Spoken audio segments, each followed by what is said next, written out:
पहले सोम व्रताय कल्पते कहकर ज्ञान योग की स्थिति पूर्णता बताई थी। अब स शांति मगी गच्छति कहकर कर्म योग की स्थिति बताते हैं। तात्पर्य यह है कि चिन्मयता स्वरूप में स्थिति होने से अमृत की प्राप्ति होती है और जड़ता अहंता के त्याग से शांति की प्राप्ति होती है। अहंता अपने स्वरूप में मानी हुई है, वास्तव में है नहीं। अगर ये वास्तव में होती तो हम कभी निरहकार नहीं हो सकते थे और भगवान भी निरहकार होने की बात नहीं कहते, परंतु भगवान निरहकार कहते हैं। अतः हम अहंकार रहित हो सकते हैं। हमारा अनुभव भी है कि वास्तव में स्वरूप अहंकार रहित है। सुषुप्ति के समय अहम के अभाव का और सवय अपनी सत्ता के भाव का अनुभव सबको होता है, जिसका स्पष्ट बोध जगने पर होता है। सुषुप्ति नींद की अवस्था में अहम अविद्या में लीन हो जाता है, पर स्वयं खुद रहता है। इसलिए सुषुप्ति के जगने पर उसकी समृद्धि से हम कहते हैं कि मैं ऐसे सुख से सोया कि मेरे को कुछ पता नहीं था। इस समृद्धि से सिद्ध होता है कि सुख का अनुभव करने वाला और कुछ पता नहीं था, यह कहने वाला तो था ही नहीं। तो सुख का अनुभव किसको हुआ और कुछ पता नहीं था, यह बात किसने जानी। अतः कुछ पता नहीं था, यह अहम का अभाव है और उसका ज्ञान जिसको है वह अहम रहित स्वरूप है। एक स्त्री की नथ कुएं में गिर गई। उसको निकालने के लिए एक आदमी कुएं में उतरा और जल के भीतर जाकर नथ को ढूंढने लगा। ढूंढते ढूंढते वह नथ उसके हाथ लगी तो उसकी बड़ी प्रसन्नता हुई, परंतु उस समय वह कुछ बोल नहीं सका क्योंकि वाणी अग्नि और जल का आपस में विरोध है। अतः जल के बाहर आने पर वह बोल सका कि नथ मिल गई।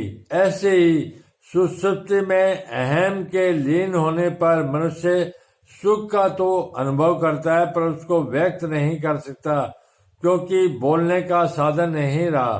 सुषुप्ति के जगने पर ही उसको सुषुप्ति के सुख की स्मृति होती है। स्मृति अनुभवजन्य होती है।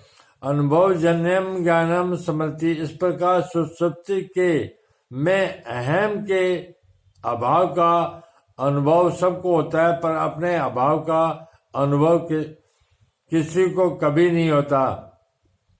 अहंकार हमारे बिना नहीं रह सकता, पर हम स्वयं अहंकार के बिना रह सकते हैं और रहते ही हैं।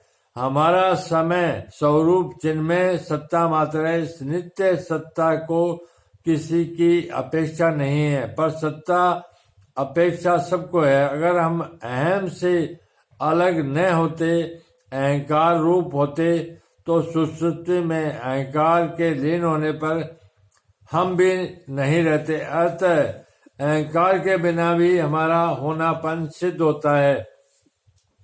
जागृत और स्वप्न में अहम प्रकट रहता है और सुषुप्ति में अहम लीन हो जाता है, पर हम स्वयं निरंतर रहते हैं। जो प्रकट और लीन नहीं होता वही हमारा स्वरूप है।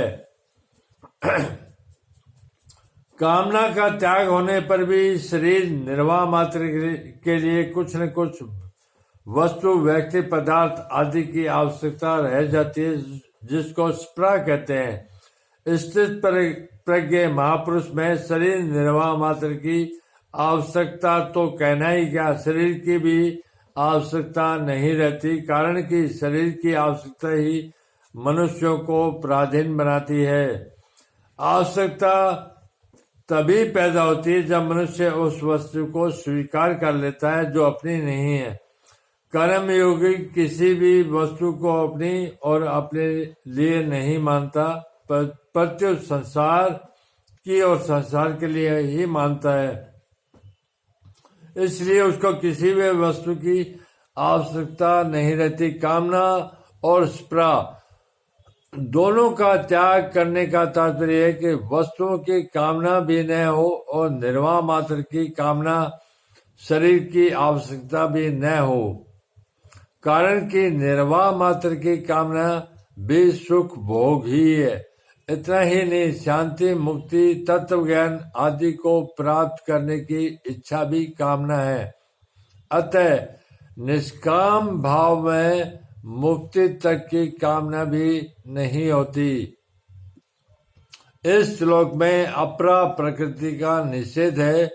जीवने अहंकार के कारण अपरा प्रकृति जगत को धारण किया है। ये धार्यते जगत।